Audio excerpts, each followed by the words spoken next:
ಚಾಮರಾಜನಗರದ ಗುಂಡ್ಲುಪೇಟೆ ತಾಲೂಕಿನ ಅಣ್ಣೂರು ಕೇರಿ ಗ್ರಾಮದಲ್ಲಿ ಮಳೆ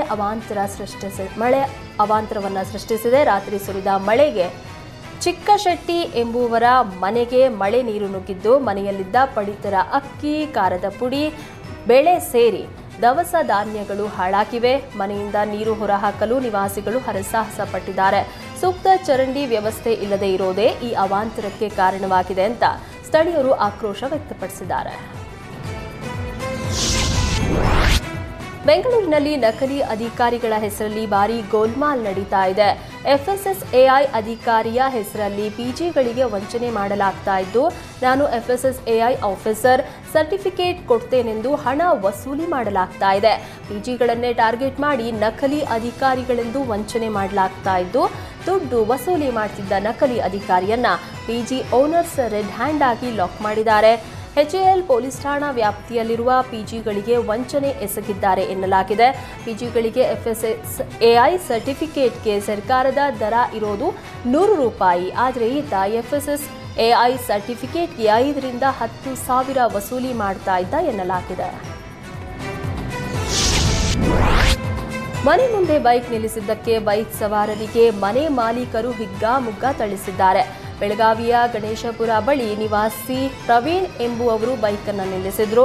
ಇದಕ್ಕೆ ಸಿಟ್ಟಿಗೆದ್ದ ಮನೆ ಮಾಲೀಕ, ನಮ್ಮ ಮನೆ ಮುಂದೆ ಯಾಕೆ ಬೈಕ್ ನಿಲ್ಲಿಸಿದ್ದೀಯಾ ಅಂತ ಗಲಾಟೆ ತೆಗೆದು ಪ್ರವೀಣ್ ಮೇಲೆ ಹಲ್ಲೆ ನಡೆಸಿದ್ದಾರೆ. ಘಟನೆಯಲ್ಲಿ ಪ್ರವೀಣ್ ಮುಖಕ್ಕೆ ಗಂಭೀರವಾದ ಗಾಯವಾಗಿದೆ. ಗಾಯಾಳುವನ್ನ ಬಿಮ್ಸ್ ಆಸ್ಪತ್ರೆಗೆ ದಾಖಲಿಸಲಾಗಿದೆ.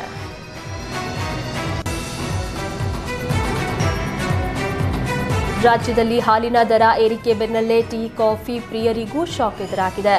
ಟೀ ಅಂಗಡಿ ಮುಂದೆ ದರ ಏರಿಕೆ ಬೋರ್ಡ್ ಅಳವಡಿಕೆ ಮಾಡಲಾಗಿದ್ದು, 1 ಗ್ಲಾಸ್ ಕಾಫಿ ಟೀ ಬೆಲೆ ₹5 ರಿಂದ ₹10ವರೆಗೂ ಏರಿಕೆ ಮಾಡಲಾಗಿದೆ.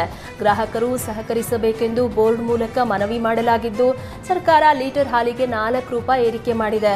ಆದರೆ ಹೋಟೆಲ್ಗಳು 100 ಗ್ರಾಂ ಕಾಫಿ ಟೀಗೆ ₹5 ಏರಿಕೆ ಮಾಡಿದ್ದು ಗ್ರಾಹಕರು ಕಂಗಾಲಾಗಿದ್ದಾರೆ. ಕೋಲಾರದಲ್ಲಿ ಬಿಸಿಲಿನ ತಾಪಕ್ಕೆ ಮೀನುಗಳು ಮೃತಪಟ್ಟಿರುವ ಶಂಕೆ ವ್ಯಕ್ತವಾಗಿದೆ. ಬಂಗಾರಪೇಟೆ ತಾಲೂಕಿನ ಬೊಮ್ಮಗಾನಹಳ್ಳಿ ಚಿಕ್ಕಕೆರೆಯಲ್ಲಿ ಈ ಘಟನೆ ನಡೆದಿದ್ದು, ಗ್ರಾಮ ಪಂಚಾಯಿತಿಯಿಂದ ಗುತ್ತಿಗೆ ಪಡೆದು ಮೀನು ಮರಿ ಸಾಕ್ತಾ ಇದ್ದ ರೈತ ಕಂಗಾಲಾಗಿದ್ದಾನೆ. ಮುನಿರಾಜು 50,000 ಮೀನು ಮರಿಗಳನ್ನು ತಂದು ಸಾಕ್ತಾ ಇದ್ದ. ಇದ್ದಕ್ಕಿದ್ದಂತೆ ಮೀನುಗಳು ಮೃತಪಟ್ಟಿದ್ದು, ಮೀನುಗಳ ಸಾವಿನಿಂದ ರೈತ ನಷ್ಟ ಅನುಭವಿಸ್ತಾ ಇದ್ದಾನೆ. ಚಿತ್ರದುರ್ಗದ ಬಡಾವಣೆಯೊಂದರಲ್ಲಿ ಖದೀಮರು ಮನೆಗಳ್ಳತನಕ್ಕೆ ಯತ್ನಿಸಿ ವಿಫಲವಾದ ಘಟನೆ ನಡೆದಿದೆ. ಉದ್ಯಮಿ ರವಿಶಂಕರ್ ಎಂಬುವವರಿಗೆ ಸೇರಿದ ಮನೆಗೆ ನುಗ್ಗಿ ಖದೀಮರು ಮನೆಯ ಆವರಣದಲ್ಲಿದ್ದ ಬಲ್ಬ್ ಒಡೆದು ಕಳ್ಳತನಕ್ಕೆ ಯತ್ನಿಸಿದ್ದಾರೆ. ಮನೆಯಲ್ಲಿ ಯಾರೂ ಇಲ್ಲದ ವೇಳೆ ಮನೆಗಳ್ಳತನಕ್ಕೆ ಯತ್ನಿಸಿದ್ದು, ಮನೆಗಳ್ಳತನದ ಯತ್ನದ ದೃಶ್ಯ ಸಿಸಿಟಿವಿಯಲ್ಲಿ ಸೆರೆಯಾಗಿದೆ.